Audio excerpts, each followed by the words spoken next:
আসামির কাঠগড়ায় এক কম বয়সী ছেলেকে দেখে বিচারক জিজ্ঞাসা করল, তোমার বয়স কত? আসামি বলল, 12 বছর হুজুর। তো বিচারক, সে কি, এই কম বয়সে তুমি পকেট মার ধরেছ? আসামি বলল, তাহলে কোন বয়সে ধরবো হুজুর, বলে দিন। বিচারক চোরকে বলল, তোমার লজ্জা করে না?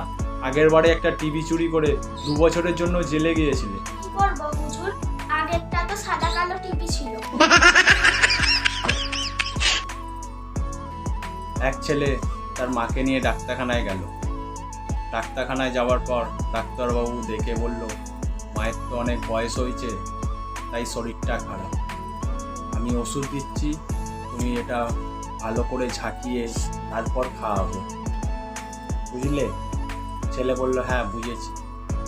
ছেলে বাড়িতে নিয়ে গেল ওষুধটা রেখে দিয়ে মাকে ভালো করে ঝাঁকাতে শুরু করলো। ঝাঁকুনির চোটে মা পটল তুলল, আর ওষুধ খাওয়া হলো না। বাদর নাকি মানুষের মতন কথা বলতে পারে, কেউ শুনেছে কখনো? কেন, না শোনার কি আছে? এই তো তুই কথা বলছিস, আমি শুনতে পাচ্ছি।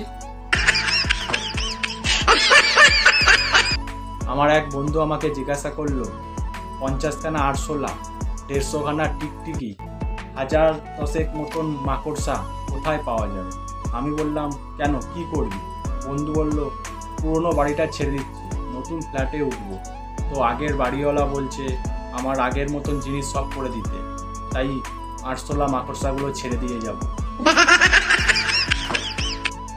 কিরে, তোর আজকে রেজাল্ট বেরিয়েছে না?